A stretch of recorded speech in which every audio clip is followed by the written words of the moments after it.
എല്ലാവർക്കും നമസ്കാരം. ഞാൻ ഇന്ന് ഉണ്ടാക്കാൻ പോകുന്നത് ഉണക്കച്ചെമ്മീൻ വെച്ചിട്ടുള്ള ഒരു തീയലാണ്. അതിന് ഉണക്കച്ചെമ്മീൻ വറുത്ത് കഴുകി എടുത്തു വച്ചിട്ടുണ്ട്. പിന്നെ ഒരു 10-20 ചെറിയുള്ളി തൊണ്ട് കളഞ്ഞ് അരിഞ്ഞു വെച്ചിട്ടുണ്ട്. 2 തക്കാളി, ഞാൻ നാടൻ തക്കാളിയാണ് എടുത്തിരിക്കുന്നത്. നാടൻ തക്കാളിയാണ് തീയലൊക്കെ ഉണ്ടാക്കാൻ രുചി കൂടി കിട്ടുന്നത്. പിന്നെ 2 മുരിങ്ങക്കായ, ചെറിയുള്ളി ഇല്ലെങ്കിൽ സവാള ഇട്ടും വേണമെങ്കിൽ ഉണ്ടാക്കാം. 2 പച്ചമുളകും എടുത്തു വെച്ചിട്ടുണ്ട്. ഒരു മുറി തേങ്ങ ചണ്ടി വെച്ചിട്ടുണ്ട്. ചട്ടിക്കകത്തേക്ക് ആദ്യം നമുക്ക് ചെമ്മീൻ ഇടാം. ചെമ്മീൻ്റെ ഒക്കെ അളവ് നിങ്ങളുടെ ഇഷ്ടം അനുസരിച്ച് കൂട്ടിയും കുറച്ചും ഒക്കെ എടുക്കാം. ഞാനിത് ഒരു വാളം ചെമ്മീനോളമുണ്ട്. ചെറിയുള്ളി ആണെങ്കിലും അതുപോലെ അളവ് കൂട്ടും കുറയ്ക്കുകയും ഒക്കെ ചെയ്യും. കുറച്ച് വെള്ളം ഒഴിക്കാം. 1/4 ടീസ്പൂൺ മഞ്ഞൾപ്പൊടി, പാകത്തിന് ഉപ്പ്. നമുക്ക് വേവിച്ചെടുക്കാം. കഷ്ണം വേവുമ്പോഴേക്കും നമുക്ക് തേങ്ങ വറുത്തെടുക്കാം. അരപ്പിനെണ്ണ ലേശം 1 ടേബിൾ സ്പൂൺ എണ്ണ ഒഴിച്ച് 1 ടേബിൾ സ്പൂൺ മല്ലി ഇടാം. ഇത് തേങ്ങ മൂത്തിട്ട് മല്ലിപ്പൊടിയാണെങ്കിലും ഇടാം. ഞാനിപ്പോൾ മല്ലി മുഴുവനെയാണ് ഇടുന്നത്. ഞാൻ 1 ടേബിൾ സ്പൂൺ മല്ലി ഇട്ടിട്ടുണ്ട്.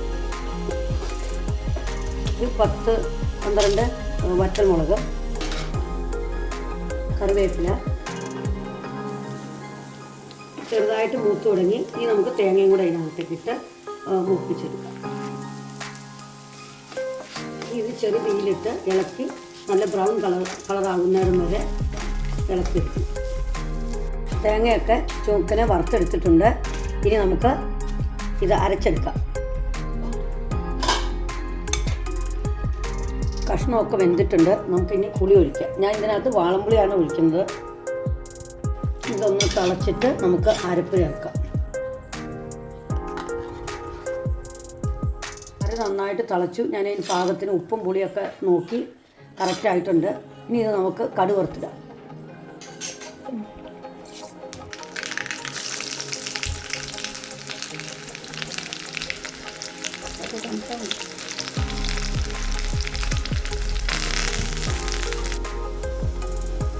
ഞാൻ തീയലിന് നല്ല കളർ വരാൻ വേണ്ടി ഒരു 1/2 ടീസ്പൂൺ കാശ്മീരി മുളക് പൊടി ഇതിനകത്ത് ഇടുന്നുണ്ട്. അപ്പോൾ നല്ല കളർ കിട്ടും തീയലിന്. ഓഫ് ചെയ്തിട്ടിട്ടാൽ മതി.